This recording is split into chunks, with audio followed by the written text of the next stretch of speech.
नमस्कार। हाँ, नमस्कार। मैं जेबीएन डॉक्टर चित्रा, ज्योति विद्यापीठ वुमेन्स यूनिवर्सिटी, जयपुर, राजस्थान। आज का हमारा विषय है शब्द संरचना। शब्द शब्द मुख्यतः ध्वनियों से निर्मित होते हैं। भाषा की सबसे छोटी इकाई ध्वनि होती है। उन ध्वनियों के मेल से शब्दों का निर्माण होता है, जैसे लड़का, घोड़ा, किताब आदि। ऐसी इकाइयां भी होती हैं जो सार्थक ही होती हैं परंतु स्वतंत्र नहीं, जैसे दूध वाला, ईमानदार, बचपन। इन शब्दों में वाला, ईमानदार का दार और बचपन का पन ये भाषा में स्वतंत्र रूप से प्रयुक्त नहीं हो सकते। इनको एक सार्थक शब्द की आवश्यकता होती है। भाषा का निर्माण ध्वनि वर्णों के आधार पर होता है, जैसे क, ल, म, कलम। अलग अलग ध्वनियों का कोई अर्थ नहीं, जबकि अगर इन तीनों को मिला दिया जाए तो एक नए शब्द का निर्माण होता है, अर्थात कलम। शब्द निर्माण की आवश्यकता और प्रक्रिया पर बात करें तो हम पाते हैं भाषा के शब्द आवश्यकता अनुसार नए अर्थ ग्रहण करते हैं, अर्थात आवश्यकता के हिसाब से शब्दों के नए नए अर्थ बनते चले जाते हैं। आधुनिक युग के संदर्भ में नए आविष्कारों और नई संकल्पनाओं के लिए शब्दों की आवश्यकता होती है, अर्थात हम कह सकते हैं कि आधुनिक युग के हिसाब से शब्दों के नए नए आविष्कार और प्रयोग बनते चले जाते हैं। भाषा अपने साधनों से शब्दों का निर्माण करती है। शब्द निर्माण की विश्व स्तर पर प्राप्त विचारों को व्यक्त करने के लिए आसान और सहज प्रक्रिया है। मूल भाषा के शब्दों को यथावत लेना, इसे उधार की संज्ञा भी दी जाती है। हिंदी में रेडियो, टेलीविजन, इंजन, कार आदि सैकड़ों शब्द ग्रहित हुए हैं। शब्द संरचना के निर्माण के बात अगर हम करें तो इनके अनेक प्रकार हैं, जिनके आधार पर शब्दों का संरचना या निर्माण होती है। जैसे शब्द के प्रकार सर्वप्रथम आते हैं स्रोत के आधार पर।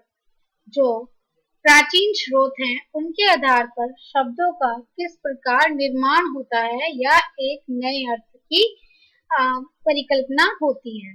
स्रोत के आधार पर है तत्सम, तद्भव और देशज शब्द।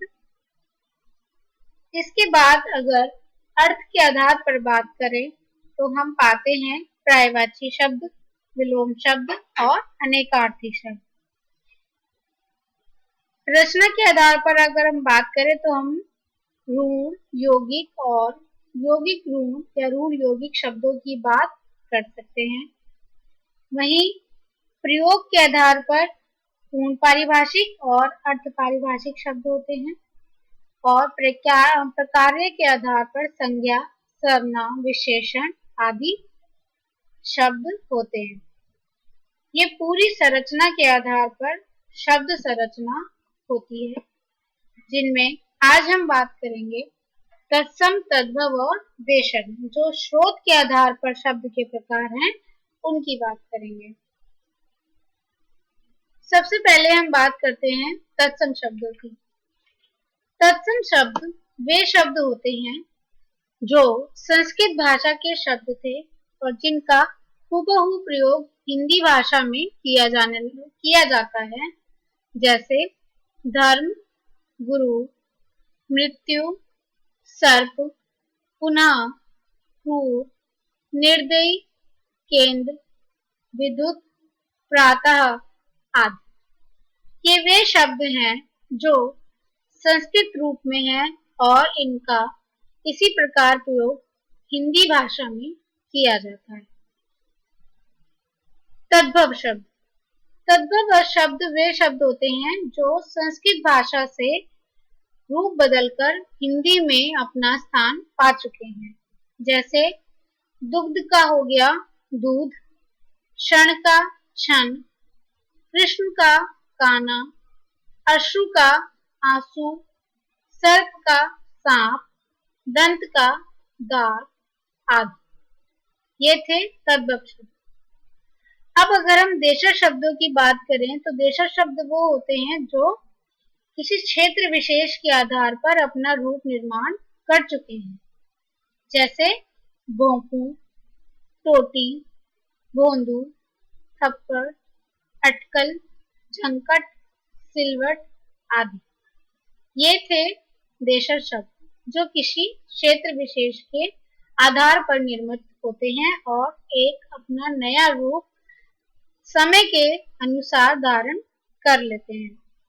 आगे हम बात करेंगे विदेशी शब्दों की, जिसमें अरबी, फारसी, तुर्की शब्द और अंग्रेजी या अन्य यूरोपीय शब्दों का प्रयोग किस प्रकार शब्द संरचना निर्माण में किया जाता है।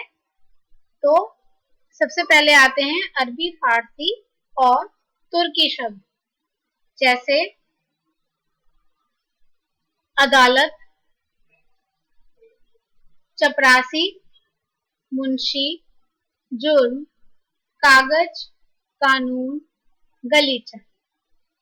अब हम बात करते हैं अंग्रेजी या अन्य यूरोपीय शब्दों की। तो इनमें आते हैं carbon, paste, tie, pen, train, cream, class, powder, chocolate, suit, cigarette या पेस्ट्री। तो ये थे स्रोत के आधार पर शब्द संरचना। किस प्रकार इन स्रोत के आधार पर जो तत्सम तद्भव देशज शब्द हैं उनके आधार पर किस प्रकार शब्दों की संरचना होती है। धन्यवाद।